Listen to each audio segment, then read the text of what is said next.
Olá, meus irmãos, eu sou o Padre Joanes Oliveira. Estas são as nossas gotas de esperança. Sejam bem-vindos.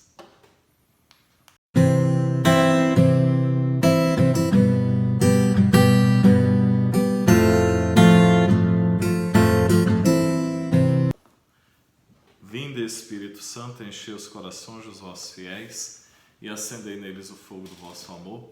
Enviai, Senhor, o vosso Espírito e tudo será criado, e renovareis a face da terra. Oremos. Ó Deus, que instruístes os corações dos vossos fiéis com a luz do Espírito Santo, fazei que apreciemos retamente todas as coisas segundo o mesmo Espírito e gozemos sempre de sua consolação. Por Cristo, Senhor nosso. Amém. Glória ao Pai, ao Filho e ao Espírito Santo, como era no princípio, agora e sempre. Amém. Sagrado coração de Jesus, nós temos confiança em vós. Nossa Senhora, sede da sabedoria, rogai por nós. São José, rogai por nós. Em nome do Pai, do Filho e do Espírito Santo. Amém.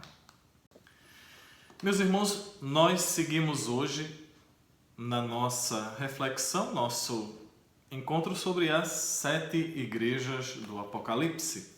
E hoje nós vamos para esta segunda igreja, a igreja de Esmirna. É muito interessante pensar sobre a cidade de Esmirna, que diferente de algumas das cidades do Apocalipse, destas 7 cartas, Esmirna ainda hoje existe como cidade.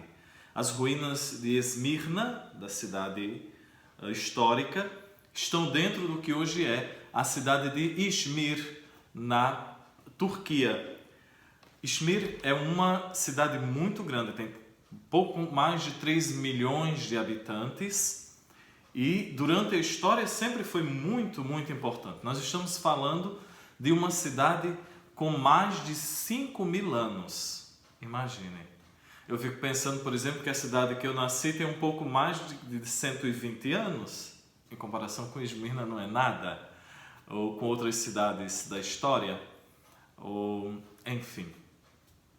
Pois bem, esta cidade, a cidade de Esmirna, sempre teve uma grande importância como porto, pois está de frente para o mar, e em linha reta de Esmirna está Atenas. Então Esmirna era um grande porto também, e era um importante porto, pois dali os bens escoavam e entravam através de Atenas para a Europa e a partir dali para toda a Europa. A palavra Esmirna vem de um produto que eles tinham exclusividade e que nós cristãos já ouvimos falar muito, a mirra. Nós lembramos que os magos, digamos assim, os 6 magos, como nós chamamos, levaram ao menino Jesus ouro, incenso e mirra.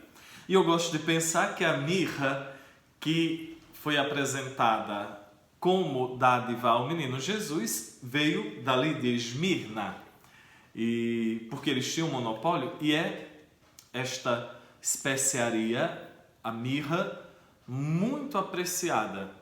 Primeiro na área da saúde, porque a mirra ela é uma seiva de um arbusto que sai a seiva, essa seiva se solidifica e depois é extraída, basicamente. Quem quiser saber mais sobre mirra, pode procurar na internet. Aproveita o ensejo, depois de acabar o nosso Gotas de Esperança, e pode fazer uma pesquisa sobre a mirra.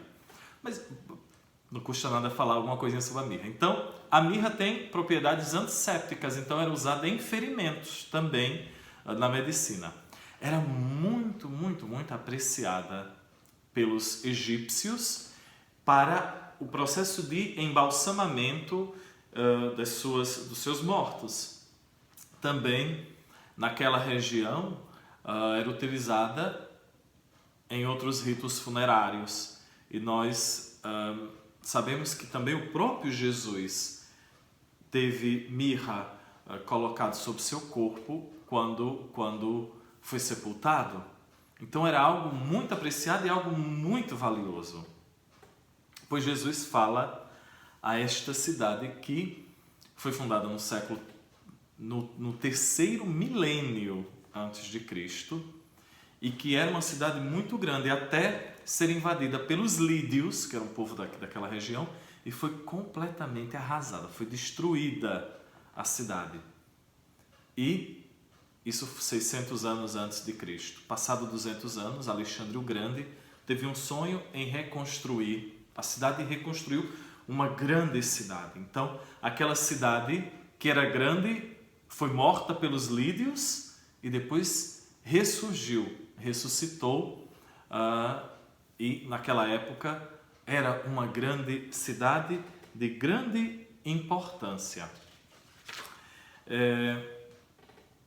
Pois é essa igreja que Jesus escreve, manda esta carta através de São João.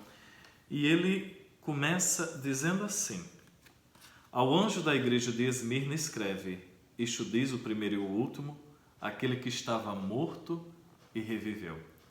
Então esta imagem para uma igreja perseguida, para uma igreja que conhecia a sua própria história, sabia muito bem: Cristo morreu e ressuscitou, assim como a sua igreja, a sua cidade, a cidade que eles viviam, tinha sido destruída e depois reviveu. E Jesus continua dizendo assim: eu sei, eu conheço a tua tribulação. Alguns atribuem a etimologia da palavra tribulação a um castigo em que a pessoa era colocada deitada e ia colocando peso sobre o peito da pessoa até que ela morresse sufocada. E Jesus apresenta 3 pesos, digamos assim, sobre esta comunidade.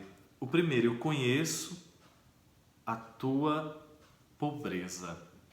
Nós nos lembramos que era parte fundamental daquela sociedade o culto imperial, muito importante. Então, quem vinha convertido do paganismo, por exemplo, tinha que abrir mão daqueles cultos que eles prestavam.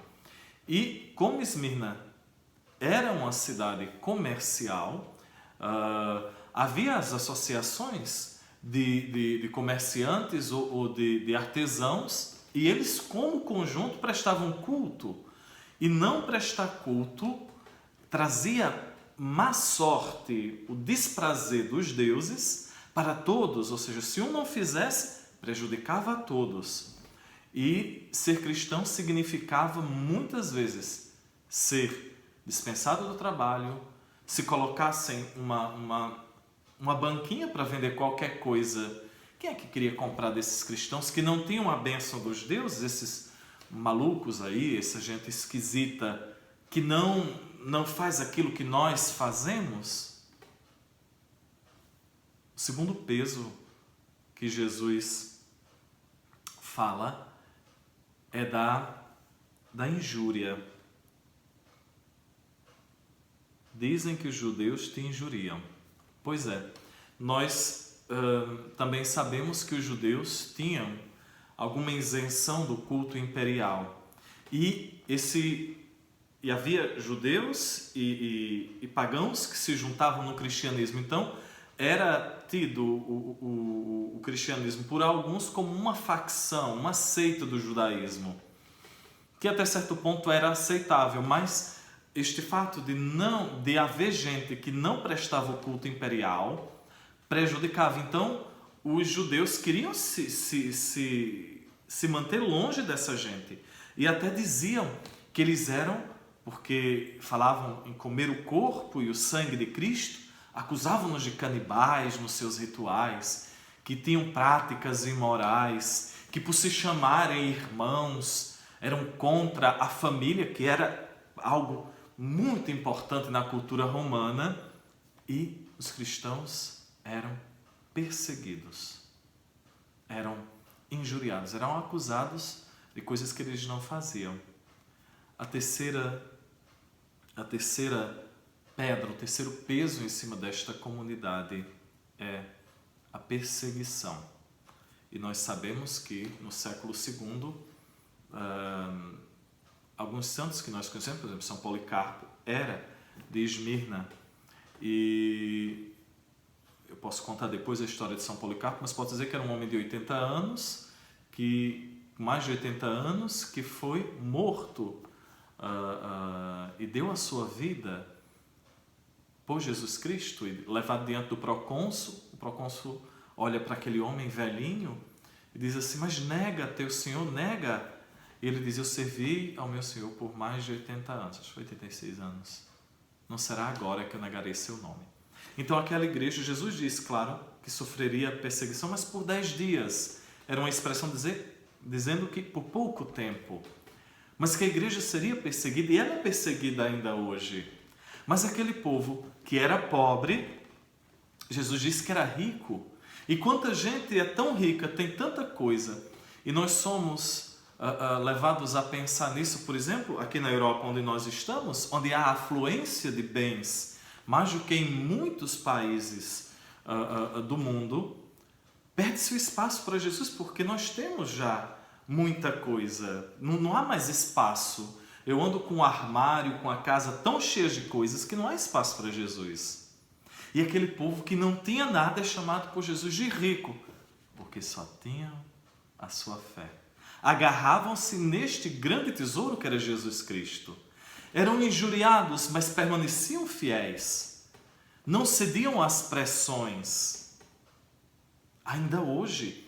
E nós vivemos em tempos de neopaganismo, nós vemos que ainda hoje parece que está crescendo mais a superstição, a prática do ocultismo em tempos como hoje. E nós cristãos somos chamados a nos distanciarmos. E por não nos deixarmos influenciarmos por estas ondas, somos perseguidos, somos criticados, riem-se de nós.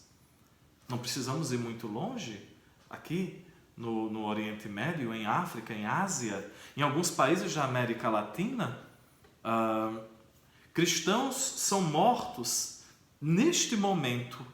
Quantos milhares de cristãos estão sendo perseguidos e mortos por darem testemunho da sua fé, por viverem apenas como cristãos? Eles não têm nada, mas são ricos. Isso nos leva a pensar que em muitos países do mundo, em muitos lugares onde há afluência de bens, como eu já disse, a fé vai diminuindo. Jesus chama a atenção, chamou a Éfeso, aquela igreja que era eficaz, mas que fazia tudo apenas por cumprir, que voltasse ao seu primeiro amor. A esta igreja que não tinha nada, Jesus disse que ela é rica. E diz assim: quem for fiel até o fim, darei a coroa. A coroa que era parte da sociedade, das festividades, por exemplo, quem ganhava as corridas recebia uma coroa de louro, nas festividades eram coroados, o imperador recebia uma coroa, e até o símbolo da cidade era uma coroa. E os cristãos, por não tomarem parte em muito da vida social, não podiam usar esta coroa social. Mas Jesus garante que aqueles que deixaram tudo, que abraçaram a Ele, receberão a coroa da vida. E ainda que morram, ainda que sejam perseguidos, receberão a coroa da vida. Que nós possamos nos fazermos mais pobres, mais dependentes de Cristo. Que não só sintamos pena dos cristãos que são perseguidos, mas que façamos algo em concreto para ajudá-los. Que nós nos agarremos a Cristo com unhas e dentes e que possamos também nós recebermos dele a perseverança e a coroa da vida eterna. Nós vos damos graças, Senhor, por todos os vossos benefícios, a vós que viveis e reinais pelos séculos de séculos. Amém. Em nome do Pai, do Filho e do Espírito Santo.